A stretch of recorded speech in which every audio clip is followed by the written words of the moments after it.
Welcome back to another episode of Beyond Rockets. In this episode, I sit down and talk with the owner of Charlie Foster's local coffee shop located in Huntsville, Alabama. First off, thank you for taking the time to sit down and talking with me. Would you like to introduce yourself? Tell us a little about what you do. Yeah, my name's Austin Jenkins. I own Charlie Foster's with my wife, Holly Jenkins. Charlie Foster's is a specialty coffee shop, and we're dedicated to employing people with special needs. Are you originally from Huntsville, or did work or family bring you here? I'm born and raised in Huntsville, Alabama. My wife moved here senior year. Her dad was in the military. Thinking of coffee shops in Huntsville, there's a lot of coffee shops. I mean, before y'all opened, before you had maybe had the idea there was coffee shops that were happening. When did you first have this idea for a coffee shop? And was it kind of, were people like, I don't know, we should start a coffee shop? There's quite a few in town already. So when we originally started this plan, there wasn't as many coffee shops in Huntsville. And there was a lot of delays in the process of getting this open, but the whole story is I was living in Opelika, Alabama. My grandmother lives there, and I was also working on a nonprofit horse farm called Storybook Farms. If anyone went to Auburn, Alabama, most of them are familiar with the place, but it's a nonprofit horse farm that does equine therapy for people with special needs. And I found this coffee shop there that had recently opened called Sidetrack Coffee. And I wasn't even interested in coffee for real then. You know, it's like I was getting Starbucks and never really had understood what specialty coffee was.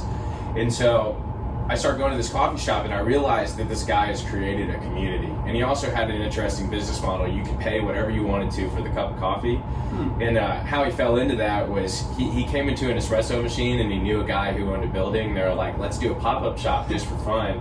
And they realized that you couldn't get paid money if you didn't have a business license. Yeah, so you kind of got to have some sort of income to all that good stuff. Yeah, so they took donations, and then somebody came and invested into their business, and they opened up a real coffee shop. So I started going to this coffee shop and realizing that there's a community there. The same people are there every single day. All good people. You know, I made friends there. And somewhere along the lines, I started getting really interested in going to the gym and fitness, and I cut like sugar and all this stuff out of my diet. And when I did that, I went in there and I said, I told him that I wasn't drinking any chocolate and stuff anymore.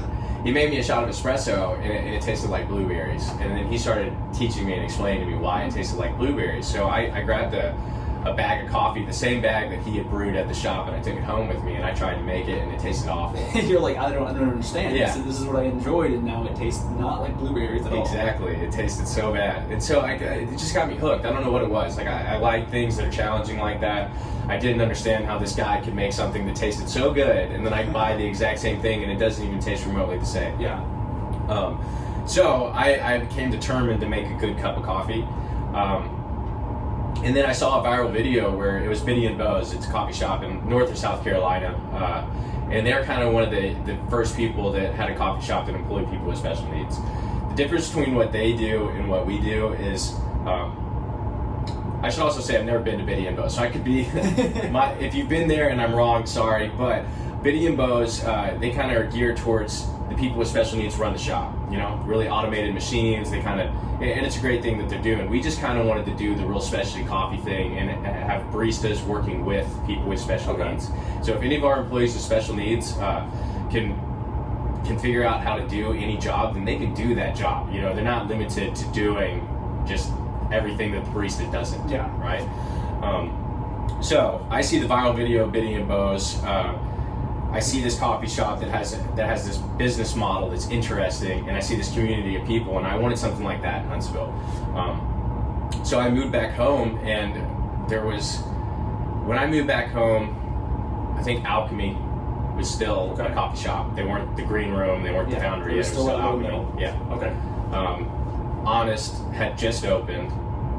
And there might have been, I've never even been to Grounded out in Madison. There might have been Grounded out in Madison, right?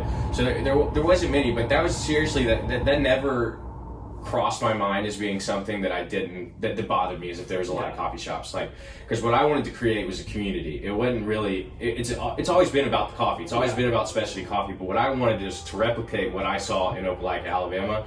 And if it wasn't coffee, I would have done it with something else, you know? So I started looking around. I went and talked to the bank, and I got approvals that they would give me a line of credit to open a coffee shop. And then it was just about finding a location. That took about a year. Oh, wow. Okay.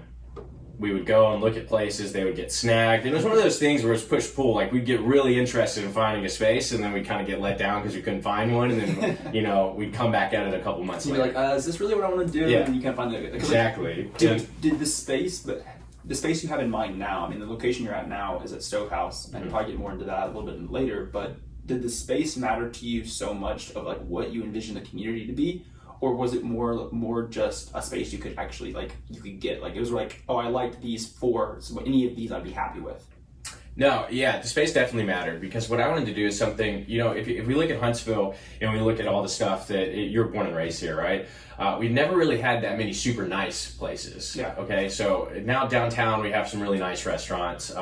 There's some nice restaurants out at Province, Yeah. you know, but on a whole, you know, you're talking about like really nice places. We don't have that many. We still don't. We're getting some. So my whole thing was that was one of the parts of Charlie Foster's, was to make something extremely nice, you know, to not kind of spare any expense on the furniture, to do a design. Like, I've always kind of liked that stuff. I like colors. I like, I like interior design.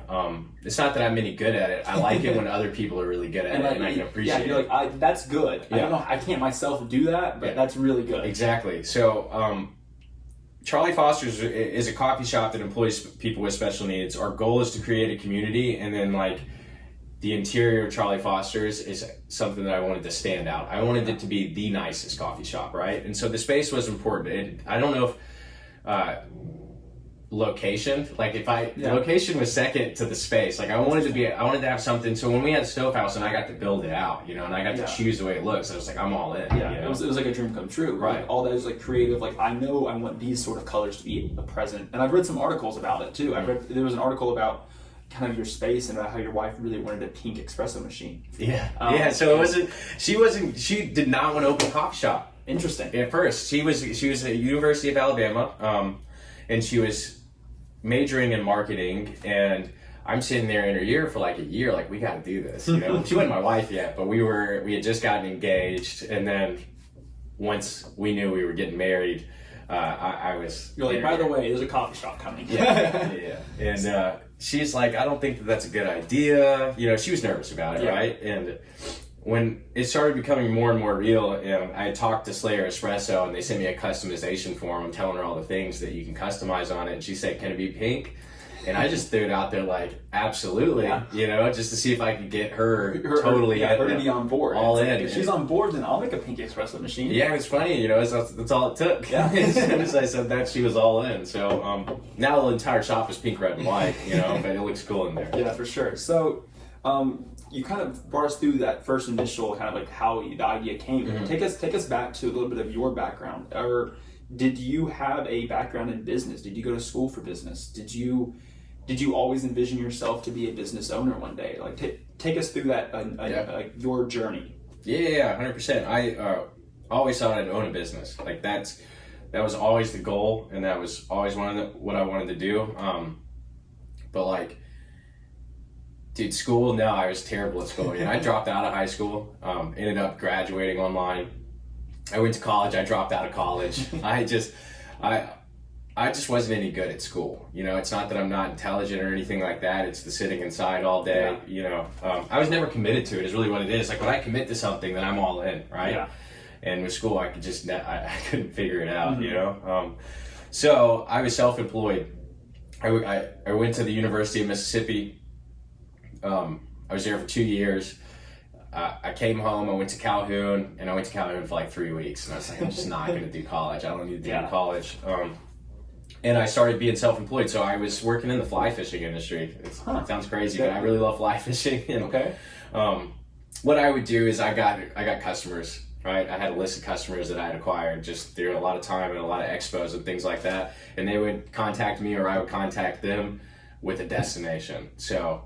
So you would bring a group of people and go fly fishing with them? Sometimes, if they were really good customers, like if they were the good customers, that I'm going with them. But most of the time, it was cold calls and emails, like you were saying, or them contacting me. And basically, so if you're a fly fisherman, and usually they were like 50-year-old very rich fly fisherman. Yeah, for sure. I mean, it's a pastime for the rich. I don't know very many people that are my age going fly fishing on the regular. Yeah, and so they like, I want to go fly fishing in Costa Rica. And so like I would find a lodge, and say, I have a group of customers, I could probably get you 6 groups a year. So you're almost like a travel agent for fly fishermen. Yeah. Okay. Mm-hmm. And besides just having a passion for it, did you see someone else doing this business model and were like, oh, I can do that better? Or were you just like, yeah, I'm just gonna give this a try? When I fell in love with fly fishing, I started to get pretty good at it. Mm-hmm. And I really enjoyed going around, and my dad also started fly fishing. And so I got to travel with my dad and do some fly fishing, and I was meeting all these guides because we'd always do guided trips. Yeah.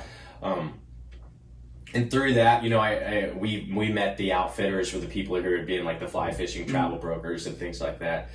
And so I saw people doing it, and it wasn't that I thought I could do it better. It was like, I don't want to do anything else. Yeah, I want to figure out how to fly fish all the time. Yeah. Funny thing is when you're a fly fishing broker, it's really called a fly fishing outfitter. Okay. When you're a fly fishing outfitter, you don't get to fish that much. So you're like, I'm helping people fish, but I myself am not fishing. Yeah, and I definitely got to fish some cool places, but it was one of those things, man. What I love about the shop today is it's something tangible that I can touch. It's here in Huntsville. I can be there every day, and I get to meet people of all walks of life, It really seemed like the people who had money to travel and fly fish were the same person. All 50-year-old men, a little bit of a drinking problem, and like not the nicest most of the time. So it was just kind of like the interactions with the people could be kind of draining. And you're like, do I really want to be around that kind of people in the fly fishing world forever? Like, is this something that I could, like, yes, I enjoy it, but is it something that I could see myself, like, is this a good environment to be around? Yeah, and it was super fun. It was super fun for a while, and then, I don't know, like, the coffee bug got me, I guess. So you're in Opelika, you see this coffee shop, and prior to that, you said you really weren't a coffee snob or a coffee enthusiast. You didn't really understand that there was specialty coffee or that there was this art to coffee. When you first got that bag and you weren't able to create what you tasted, did you go out and get an espresso machine? Did you kind of create this coffee kind of environment in your own house that you were doing pour overs and doing stuff like that? Or did you kind of just say, I'm just gonna make sure I find people that know what they're doing about this? No. Yeah, it was. I went out. I started out with a blade grinder, and so the first thing I did is I bought that bag of coffee, and I went to Walmart and I picked up a blade grinder. Yeah.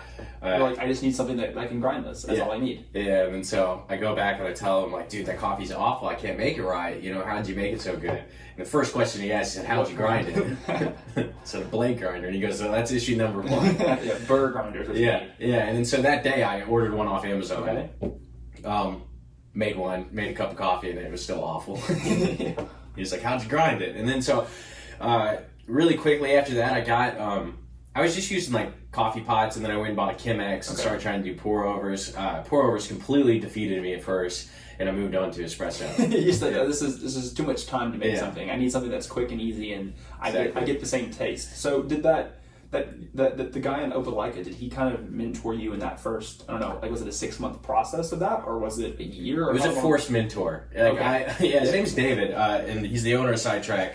David Basilia, he's a great guy, and I would just go and bug the crap out of him. Okay. When I get interested in something, you find someone who knows more, and you just go after it. Yeah, whether they want to tell me or not, I'm going to get the info, So I just went down there all the time, and while I was hanging out and you would start making a pour over somebody, I'd start just hammering. Just like watching and so how long were you in Opelika during that point of kind of bugging him and learning about coffee before you came back to Huntsville with that idea? It was a little under a year. It was about 10 months. Okay. I was living in Opelika for about 10 months. And that was just kind of towards the tail end of the fly fishing thing. I was still doing it, and then the fly fishing thing, and then right before we opened, it was just I was traveling a lot with the fly fishing thing, and the travel stopped, and then I went to Opelika. And you had to kind of be home. I mean, I guess, and with Charlie Foster's kind of being that, that thing you can touch, that thing that's here. You kind of, you can't be traveling and fishing all the time, or not fishing, but helping people fish. Right. You kind of had to be helping home. people fish.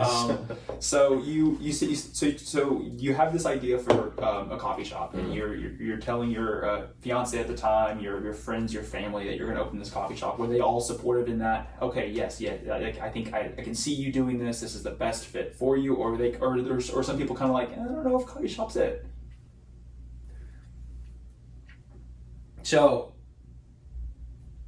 when my parents founded Mary Mac Hall, it's a nonprofit off of Triana, and they teach people with special needs performing arts. So when I told my mom my idea, she's all in. Yeah, she loves it. My dad was not. And I got mixed things from people. Sometimes people think it's a great idea. Other people are like, man, you're gonna have to sell a lot of coffee. Yeah. And they're not wrong. Price per coffee is not only like a couple, like $5-6, maybe. Yeah. 3-4. Yeah. You need to. You do need to sell a lot of coffee, and I knew that the whole time, right? But in the end, though, I think the Charlie Foster's, the goal has never been to sell the coffee. It's to create the community. Yeah. I want the community that's going to be there for the next 50 years, right? And I want to keep growing it. So I don't know. I just didn't really listen, right? Whether you were interested or not, like, it didn't bother me. Yeah. I knew that I was going to do it. Like I said, when I get into something, I'm doing it. Yeah. So you have this idea for the coffee shop, and you're kind of envisioning where it can be, and it took you over a year to find the actual space where it currently is now? Hold on, let me... Gotta check the dates. Yeah. It might have been a little more than a year. It was 2016, so it's been 5 years. And y'all opened in 2019? Yeah, so I was back home in 2017, and then from 2017 to... We signed in April of 2019, and the first conversation we had with Stovehouse, I think, was in December of 2019. Okay. So, yeah, we signed the lease in April of 2019. Okay. It took us until 2021. And I guess with the space, like Stovehouse's space was that y'all were located, I mean, like you said, you were able to build it all out. It wasn't already kind of built for you. Or Yeah, kind no, of, we got it. It really wasn't even set up probably as anything. It was just an empty kind of canvas. Right, You were yeah. able to create what you wanted to. Yeah, so it was a shell. There's nothing in there. Yeah. They turned the space over to us with the bricked exterior and the metal support beams, whatever those are called. And you just kind of started envisioning what it was gonna be. Yeah. So my buddy's aunt, my best friend has an aunt and uncle who have a house out in Steamboat Springs, and I got the invite to go out there and go fishing. Fly fishing. Back to the fly fishing. It's always it was actually what made you have a coffee shop in the beginning. If you didn't do fly fishing, you might not have Charlie Foster's today. I believe it, and the thing is when we got out there, that's where I got the whole vision of how I wanted the shop to look, because his aunt was an interior designer, and their house was just incredible. Yeah. I'd never seen anything like it. The way my mom designs things is just like, you got to cover up every inch of the wall with photos and paintings, and that's her way, and that's what I always thought was normal, because that's my mom, you know? And then I get into Susan Jones's house. It was Windsor Jones Design is who was our interior designer. There's nothing on the walls, right? The walls are just white, and all the colors coming out in the furniture and her like kitchen hardware. And it was just the coolest thing I'd ever seen. You're like, this is like. Did you have the idea for the coffee shop at that point, or did you just see that design? Okay, so you already knew you were going to do a coffee shop, and when you saw that what your friend's mom had in their house, you were like, this is who I want to design it. Yeah. I think the first thought was, I want to get a lot of money and have her build me a house, because this is the coolest house I've ever seen. But yeah. Did that happen too, or did you just get Charlie Foster? Not yet. Just Charlie Foster's. No. She did. I've had one room remodeled in my house since we've opened, and she designed it. So. Okay. So you start kind of creating this canvas, this blank canvas is what Stovehouse was for Charlie Foster's. This you were able to kind of envision it from the ground up. And I guess kind of going back to a little bit, you said your parents helped with Mary Mac Hall getting that started. And then Charlie Foster's. I mean, if people don't know, the story of Charlie Foster's is kind of within that Mary Mac Hall. Was that always the name you had in mind? And can you share a little bit of the story of Charlie Foster? Yeah. So my parents founded Mary Mac Hall 15, 20 years ago. I don't know how long ago. It was a while. And Mary Mac's located in a historic building in Huntsville. It used to be a cotton mill in the Mary Mac village off of Triana. And when my parents founded Mary Mac, my mom started digging into the history of just the building and finding old photos to hang up there. And she found this picture of a boy named Charlie Foster. And it turns out that those pictures in our textbooks when we were in school and learning about child labor laws. And what it was an investigative journalist came to all the cotton mills in the Southeast to prove that they were employing underage children. It wasn't just Huntsville, like all of them. And he was having a real hard time getting photos of the kids because the people who owned the mill would tell the kids, like, don't look at the guy taking pictures, don't talk to him or you're going to be fired. Yeah. And so he finally got a picture here in Huntsville of this boy named Charlie Foster who didn't get the memo not to smile at the camera. Yeah, and he's very clearly underage, right? Yes. He looks like he's 8 years old. Yeah, maybe. And so Lewis Hines, the investigative journalist, used this picture to get child labor laws enacted. He took it to court. It went all the way up to Supreme Court.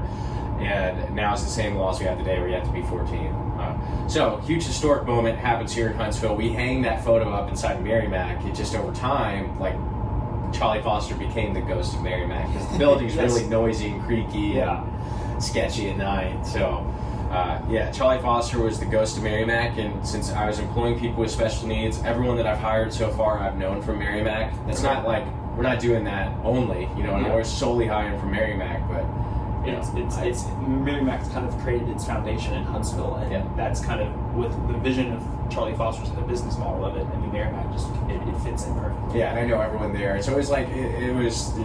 I wouldn't have done it with anybody else, right? And so we're technically not affiliated with Merrimack. Yeah. We're 100% affiliated with Merrimack. You know what I'm saying? So that's the story of Charlie Foster's, and then the I don't remember where I was going next. So like and you said it was always kind of like the name of the coffee shop you always kind of had in mind was going to be that. I mean, I guess it makes sense with the kind of the business model that you had in mind when you kind of first saw it in Opelika to then bringing it to Huntsville. Charlie Foster's, I mean, it fits in perfectly. Yeah, I think that very clearly from the very beginning, I had like a kind of vision for the whole entire thing. You know, who we were going to employ, what kind of coffee we were going to do, what the place was going to look like, and what I feel like I did a good job with, you know, and my wife too, was finding the right people to make my vision come to life. Yeah. So like the logo, the colors, you know, the way I wanted it designed, the style of furniture was all mine and my wife's ideas. Yeah. And then we used Susan Jones, who's this incredible interior designer who literally could just hear it, caught on every word we were saying, and like got it. There it is. And then we worked with Rocket City Digital for the marketing, you know, and the logo, the wraps, the video ideas, like all those things were mine and my wife's ideas, and they were able to create this. And that kind of has always been very fluid from the very start with just finding the right people. I don't know if that means that we're good at it or we've just been really blessed to find the right people that we need. And so it's been one of these things where it's been really cool to see, you know, that there's so many other people that I've gotten to meet that have the same kind of drive and focus that I do, and it's just in a totally different avenue, right? And it's like, I think if you're able to find those people, and I think Huntsville's definitely grown like that over the years, where you've been able to.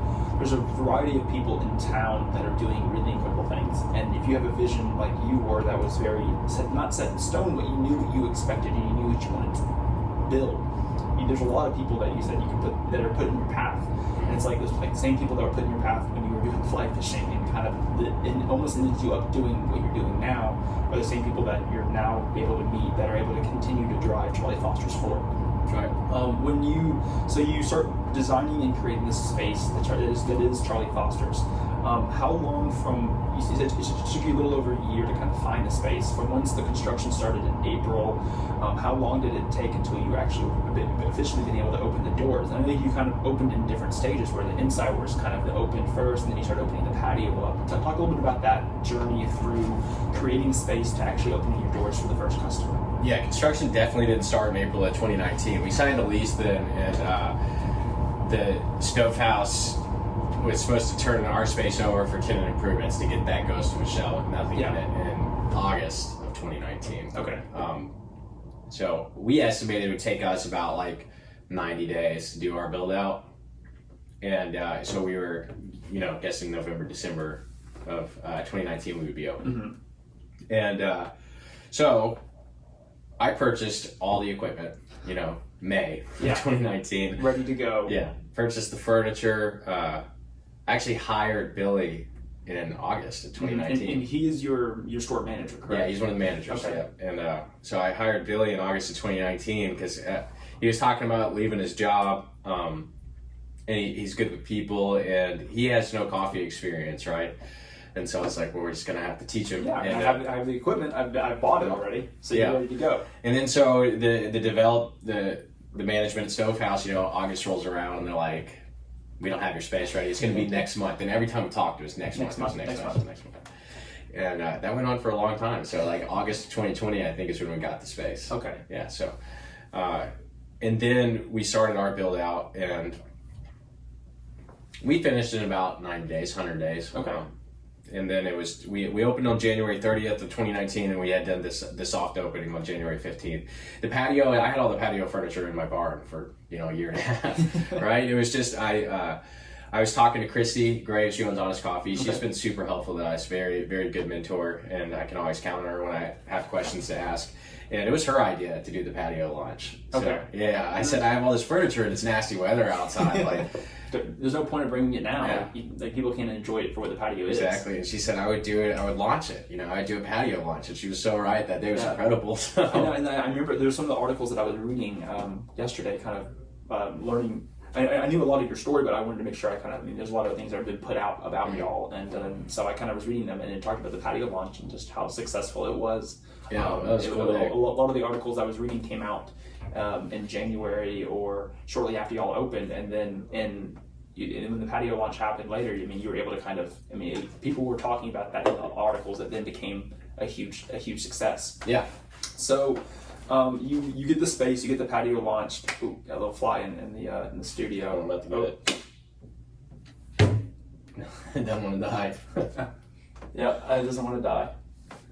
So you kind of you get the space, and you're creating this this experience. You said the community was more than what the coffee shop. It didn't matter what the service was going to be. It just mattered that. That you were able to create this community of people. As far as like coffee shops that are in town, I think when I think of the kind of those spaces that you have plenty of room to spread out. You have plenty of room to kind of do whatever you're there to do, either if that's a meeting, if that's homework, if that's business, if that's whatever that is. Charlie Foster's is that huge space. I think as far as coffee shops are concerned, I think you might be one of the biggest coffee shops in town. Was that always a part of your business plan? Yeah. Is to have this huge space? Mm-hmm. Yeah, 100%.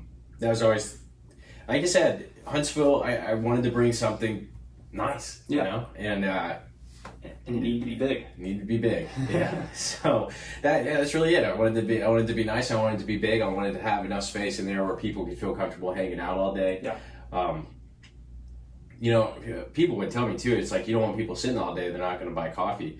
And that is true in some cases, right? Yeah. Like they aren't going to buy that much coffee, but if I can make them comfortable and they have a good time and they get to know us, they're going to be in there every day buying that 1 cup of coffee, as opposed to the guy who's coming and buying, 1 cup of coffee or 2 cups of coffee in a month. Yeah. Right. So like the community is the reason that the place is so big. Yeah. And so when you kind of you opened and you were kind of able to start seeing the community involved, did the success of Charlie Foster's, did it happen? Was it super successful as soon as you opened? Was it just busy?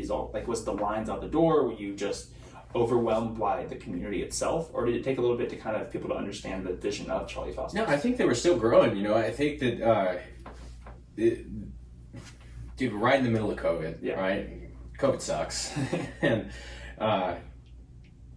we definitely have days where there's a line out the door, right? And those happen every month.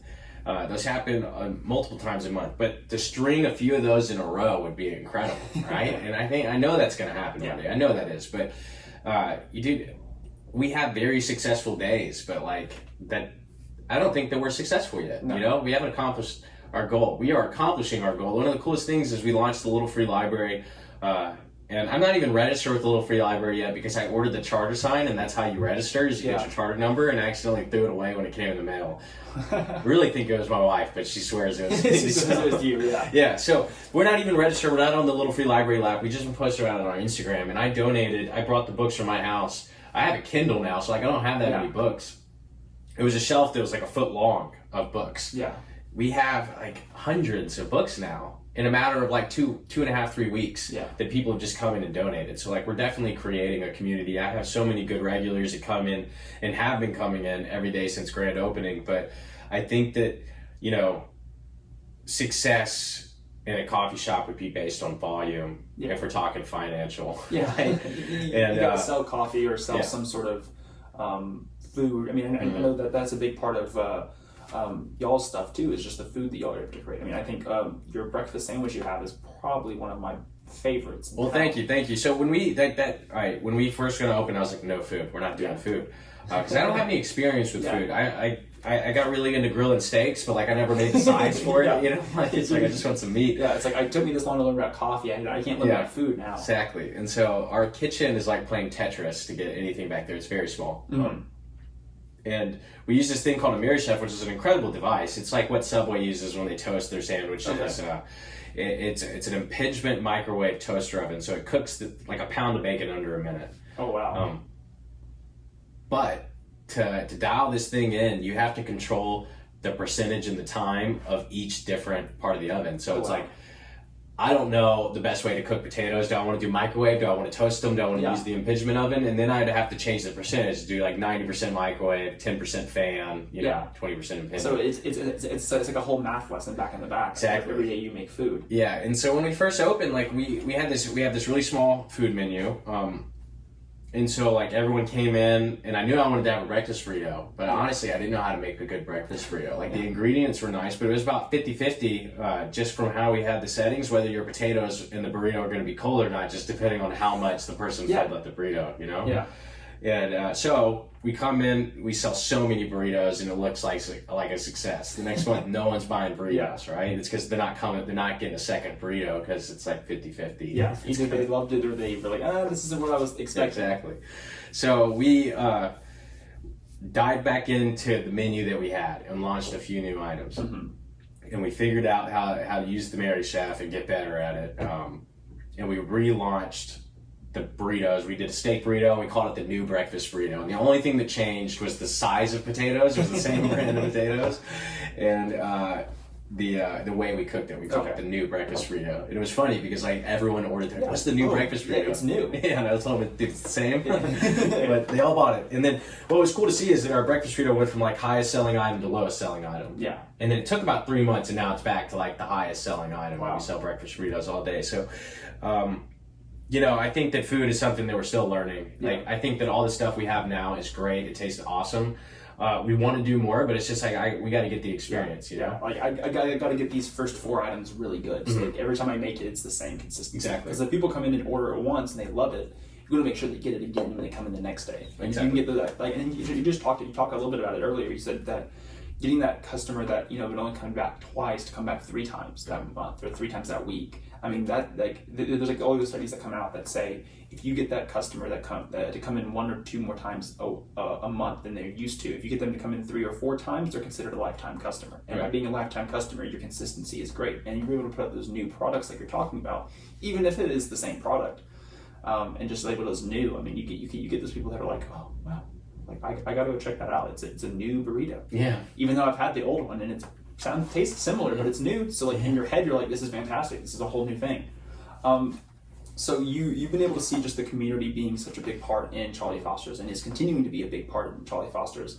I know as a small business owner, often owning your own business, it's hard to have a good work-life balance. You mentioned it today when you walked in. You said this is your day off, and you almost drove to Charlie Foster's instead of driving here. How hard is it to kind of have that work-life balance, and what are some things that you do that you try to help balance that out, so when you do have days off like today, you can actually relax? Yeah, there's no balance, no. But it's like, dude, so when I opened, like I said, I was 100% all in. There's not even a thought in my mind like, oh, I wish I could be doing this right now. Like the only thing that I want to do is work at the coffee shop. Yeah. And I want to get that up, and then the plan is another one. So this is we had 1 day off in the past 2.5 months. Okay. And it was when the hurricane storm was coming a couple weeks ago. And I saw y'all closed, and it was, and like a couple other places did too. Yeah. So the funny thing about it is we knew that when the weather gets bad, we're not immune to the bad weather yet. I think that you need a bunch of customers that love you a lot to come see you. I'm okay. It's raining, I'll be there. Yeah. It's a hurricane, I'll be there. Tornado, I'll be there. So we knew 100% no matter what, we weren't going to have a busy day. Yeah. And we hadn't had a day off for like 2 months, and I don't even know how many hours a week I'm working. It's 7 days. Yeah. It usually doesn't end when I leave the shop. Like, I got other stuff to do. So we talked about it, and we were like, is the weather going to be bad? And when the schools closed, we were just like, okay, look, it's a chance for us to have a day off where we don't have to worry about anything happening at the shop. And so we closed, and then, dude, it was the worst, man. I woke up with a migraine. Like, the whole day was a buzz. You're like, this isn't even a day off. I can't go fly fishing. I can't do anything. I gotta stay at home. Yeah, and so, we, there's no balance. There's no balance at all. But I work with my wife.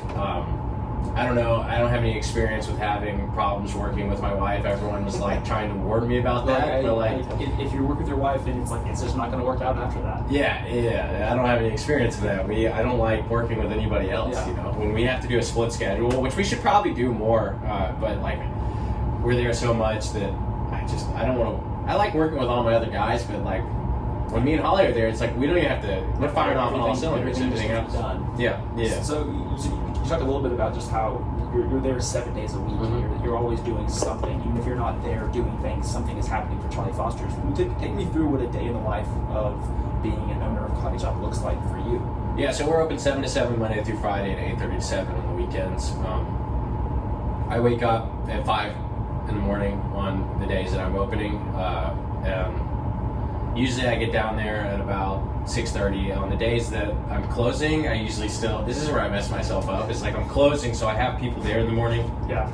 I really don't have to be there like 12 some days or like even like 2:30 some days. But I'll get down there at 8 o'clock in the morning. So you're working a 12-hour, 14-hour shift. Yeah. On days that you should be like, I shouldn't be there till a little bit later. Yeah. And also too, like, I don't have any coffee at my house. Like, ever since we've opened, everything's been at the shop, and like I'm there every day, so I haven't even thought about getting some equipment at home, right?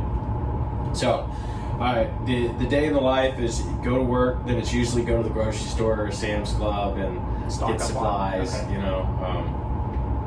and then we've been doing a lot of catering and things like that. Okay. So usually there's invoices to make or people to talk to after that. Then it's. I don't know, man. What really happens when we leave the shop is it just always seems like there's more that we have to do, whether it's to order things, whether it's to contact these people, whether it's to make the schedule for the next week, Yeah, there's always something. Yeah. So with, I guess, getting up at 5 in the morning on days that you open, and even probably getting up at 7 on days that you don't open, is it tough? So the work life, you couldn't imagine not working with your wife, but obviously when you go home and you leave Charlie Foster's, you're going home with someone who's also working with you at Charlie Foster's. Yeah. No, I mean, like, dude, we get sick of each other for sure, but that would happen whether we were working or not. When you're married, are you married? I am. I just got married in May. Awesome. So welcome to the married life, right? Dude, it's just like any relationship, We're gonna fight. We're gonna argue. Do y'all talk about Charlie Foster's when you get home, or is she like, no? This is no. No, it never turns off. It never turns off. And I think that there's days are harder than others, right? Yeah. But it's just life, Some days it really sucks waking up in the morning, and it feels like I don't know what it is. It just feels like you got hit by a train. You're like, I just want to lay here and not get out. I was there all last night, and I get there, like I'm ready just to sleep in just a little bit. Yeah, and dude, for the first time, this is why we took a day off today, was because last week I've never slept through my alarm since we opened. Like, I might sleep through one. Like, I usually set 2 alarms, and I've slept through one before. Second one is wake up at 5:30 instead of 5. And then, but all last week I slept through both alarms, and then Holly's alarm would wake up because she showers at night, and I always shower in the morning. So like she wakes up later than me, and I would always wake up to her alarm. Then I'm like at like 5-10 minutes to get a shower, get my clothes on, and get out the door. So that happened 3 days in a row. And on the 4th day, I went to bed thinking that we were working together, and we weren't. And so I snoozed my 2 alarms. Waiting for hers. Yeah. And then so I get a call from one of the guys who works for me. He's like, hey, who am I opening with? And I'm like, no. I'm on my way. It's 6:45. So I walked in the door at 7 when we opened, So like that's the first time that's happened, and that's when I was like, all right, dude, I obviously need to sleep, I need a break. Yeah, so I slept till like 9 this morning. It was great. So we're kind of looking at your journey over this last, without you Charlie Foster's being around for the last probably 2+ years now. How much of your success thus far would you contribute to being in the right place at the right time? How much would you contribute to your hard work? Well, if I contributed to my hard work, it sounds cocky, and right place, right time, it's just Dude, there's always right place, right time situations, but I tell you this, I got another buddy who just opened up a business, and me and him, it seems like that we think exactly the same, you know, and it was, I was going to open up a coffee shop, you know, when I decided on that, I was going to do it. If I didn't know how to do something, I was going to figure it out, you know, and so along the journey, there's been tons of right place, right time situations with the right people, but like, I think it was just, I was 100% committed, you know, and I think that anybody, if they're 100% committed to something, can make something happen, you know? And I mean, like, looking at it at the sense of like, you knew the blueprint of what you wanted to create. I mean, you knew the vision that you had, and it was just a matter of executing it. And I mean, execution can always, like, things never always go as planned. I mean, there's always, like, you didn't plan on it being pushed back every month from even getting into the space. No, dude, if I told you all the stories, like, there's so many debacles. It was just, unfortunately, dude, we live in a world where a lot of people are crazy, and like, dude, I'll tell you one story. There's a coffee tech that was working around town. We don't have any coffee techs yet in Huntsville that I'm aware of. Shout out if you're in Huntsville and you're a coffee tech, call me. Like this below and give him and message him on Instagram. Yeah, so they all are in Nashville or Chattanooga and all these places. So through the other coffee shops, I meet this guy. He comes down, and I wasn't going to buy. So from doing the fly fishing outfitter thing, I always knew that, like, so people would contact me to go fishing at a lodge in Costa Rica. They called directly to the lodge in Costa Rica. That guy could give him a better deal because he already has the wiggle room of commission that he was giving me, you know? So I didn't work with many distributors or anything. I went direct to the source. So when I wanted a Slayer espresso machine, I contacted Slayer. When I wanted my Malcone grinders, I contacted Malcone grinders. And I didn't contact somebody else. Right. There's a few items that I still needed, and the guy seemed nice, and I was like, whatever, right? Dude stole $17,000 from me. Oh, wow. Yeah, so it was funny. It was like, that happened like over a year ago, and I just signed warrants for him. So the detective got a hair like a week ago, and he was like, hey, I got some warrants for you to sign for this guy. But yeah, so that's like, dude, just like one of the small problems that happened. It was kind of stuff like that happening every day. And that was the most defeating part, was getting it open, you know? I mean, like, and I couldn't, so like, I mean, there's always those things that, like, I mean, $17,000 would be astronomical. Like, I couldn't even imagine. But I purchased it on a credit card, so like, that was the good part. They credit card refunded the money for sure immediately. But like, it's still like, when you have those things that almost would defeat some people. I mean, it would really kind of push you to really think whether or not this is what you want to do. How do you deal with those either tough decisions or those things that you just can't foresee? You just never can foresee actually happening, but they do. Yeah, I think that it was being naive. You know, when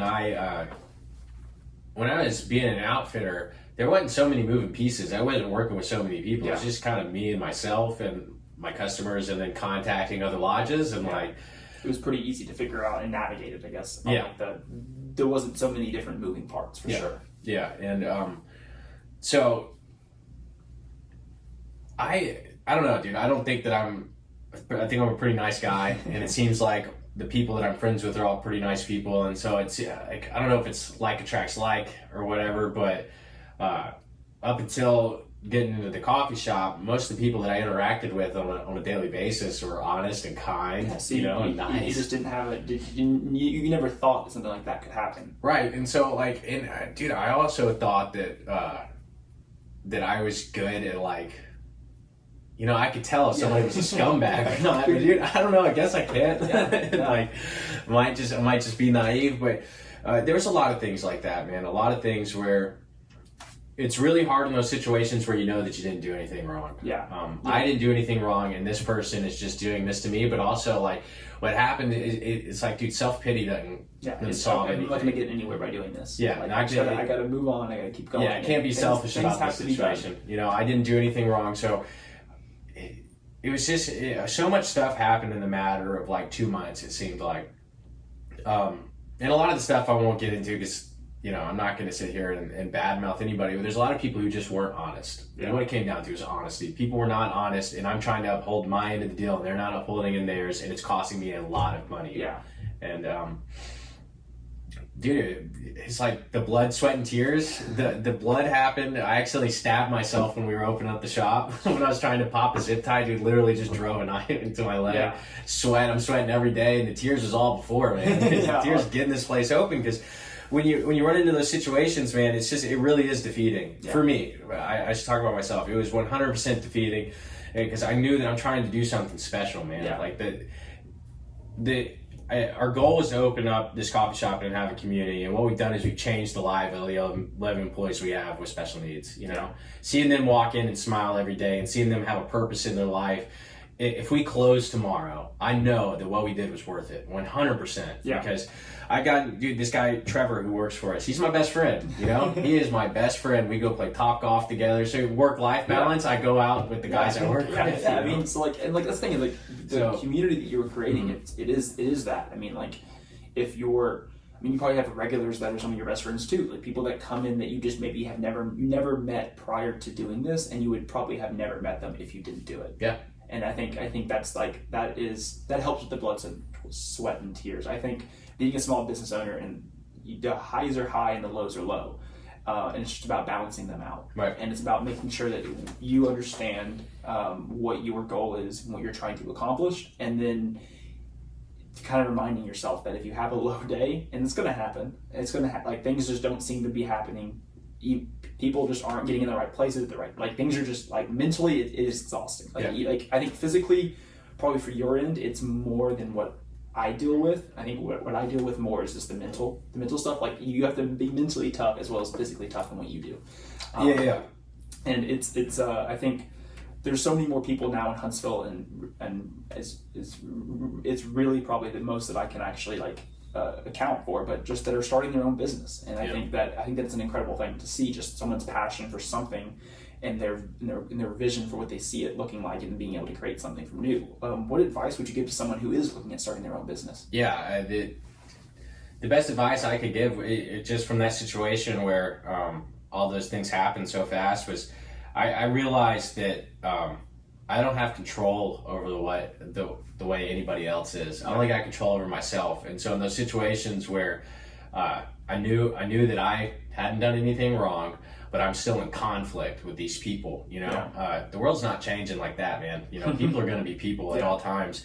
And, you know, I just, when stuff like that happens today, I move forward, you know. And so saying all that to say is that, like, I cannot fold under pressure when I have so many people I'm responsible for. Because when you become a business owner and you employ people, you're now responsible for their paycheck. You're responsible for getting them their hours. You know, there's a lot of things that go into that. You're responsible for their customers. Is based on what you can provide. Yeah, 100%. And so if you're not able to provide what you say you can provide, and I think it's a lot of like, you can only control what you can control. And if you're kind of making the requests that you're going to give this to somebody and you don't fulfill it yourself, I mean, you're only letting yourself, like, you're letting a lot of people down by doing that. Yeah. And so you got to make sure you're able to provide what you said you're going to provide. Yeah, and if I'm in constant conflict with the people around me, then I'm not being a good example, for one. So what other people does has absolutely nothing to do with me. You know, all I got control over is what I do.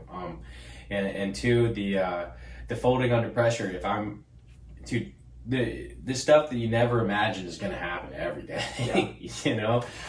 So if I fold under pressure every time there's a problem, you know, then who's going to want to work for me? You know, I got to be the one that's keeping everyone on the same page. Or if something does fold, you're able to not look like you're a mess. Yeah, dude, stuff breaks at the shop every single day, and you guys gotta the hardest part is that everyone is gonna freak out around you, and like it's gonna put you on the edge. But you gotta just be cool. It's that mental toughness. It's like I can't show that I'm stressed out, even though I am. Yeah, I gotta make sure these things get fixed, and these things and people know that I am, like, when something happens.